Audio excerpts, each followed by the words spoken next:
अद्वेष्टा सर्वभूता नाम।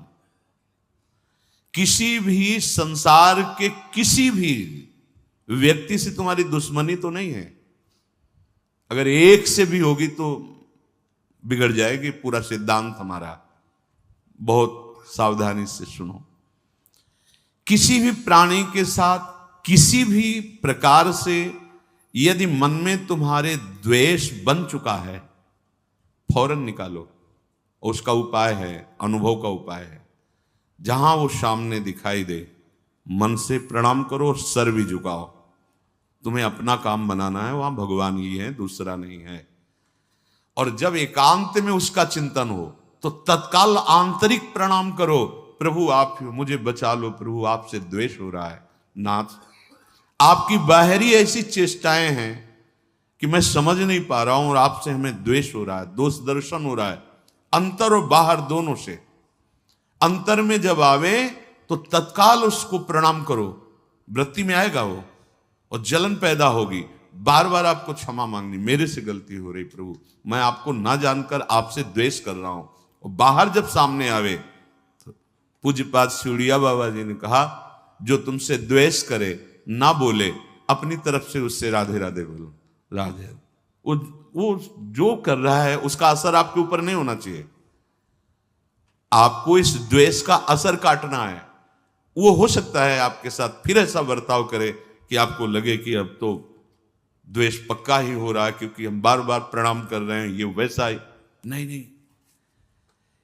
ये बहुत बड़ा भगवत प्राप्ति में विघ्न है। इसलिए भगवान ने कहा अद्वेष्टा सर्वभूतानाम। इतना ही नहीं, ये जब बढ़ेगा तो आपका भजन छूट जाएगा। बहुत क्या होता है कि जैसे महापुरुष जन अपने हृदय को देखते हैं ना, वही बात वो बोलते हैं, वही बात लिखते हैं। भजन क्यों रुका, भजन क्यों छूटा, हमारा लक्ष्य क्यों बदल रहा है? ये अंतर के चिंतन से। जैसे कि महापुरुष जन दूसरे के मन की बात जानते हैं, आप इस धोखे में मत रहना, क्योंकि उनके पास इतना समय नहीं है, वहां कोई दूसरा नहीं। अपने मन को देखा जाता है, पूरी सृष्टि के मन की बात जान ली जाती है, क्योंकि कनेक्शन सब उसी परमात्मा तत्व का है। तो लगता है ये तो हमारे मन की बात जान गए, जो ऊंचे महापुरुष हैं। ये छोटी छोटी बातों की नहीं, क्या सोच रहे हो क्या, ये नहीं।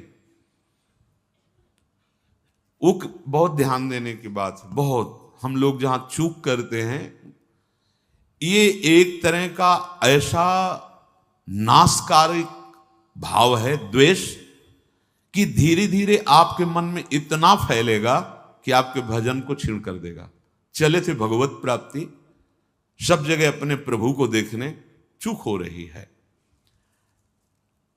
आपका भजन छूटा, आपका द्वेष बढ़ा, आपकी साधना गई।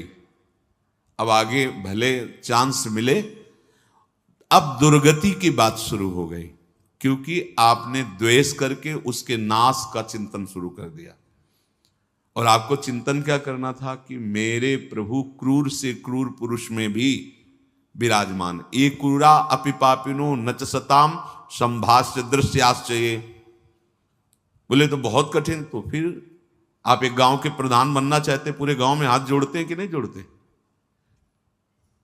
अब चाहे जितने बड़े रईस हो, जमींदार हो, चाहे जितना बड़ बल विक्रम हो, पर गांव के प्रधान पद में बैठना तो हाथ जोड़ना पड़ेगा दरवाजे पे जाके।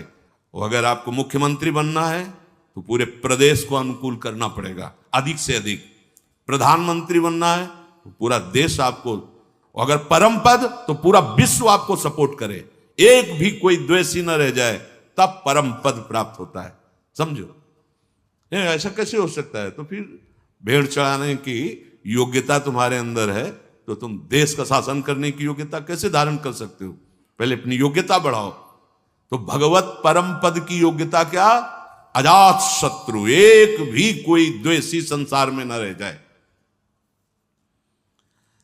अब जहां अभी भजन हुआ नहीं और द्वेष का पोषण होने लगा, ऐसा द्वेष का पोषण, अपने में सद्गुण भावना, अपने में साधु की भावना और दूसरे में निंदा की भावना। चले कहां हो, जा कहां रहे हो, प्राप्त क्या करना है, कर क्या रहे हो? आगे जो लिखा है इसीलिए रुक के, जो अंदर से द्वेष भाव बढ़ाने लगता है, बैर भाव दृढ़ कर लेता है, तो उसका भजन जितना रोक दिया गया, लेकिन उसको प्रेत योनि प्राप्त होगी। महापुरुषों के वचन है।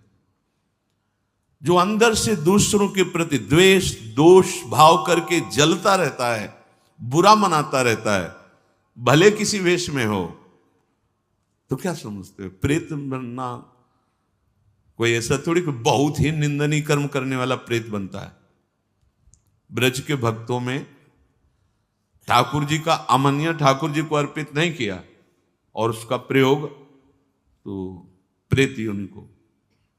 ऐसा नहीं कि वृंदावन में प्रेत नहीं है, चरित्रों को पढ़ के देखो, चूक नहीं करनी। हाँ ये जरूर है कि एक जन्म केवल, और तो काहे को भुगतोगे, काहे को परेशान होगे। देखो ना, यहाँ टांग टूट गई है, कीड़े पड़े हैं, वो सड़ रहा है, यहां भी तो देख रहे हो ना।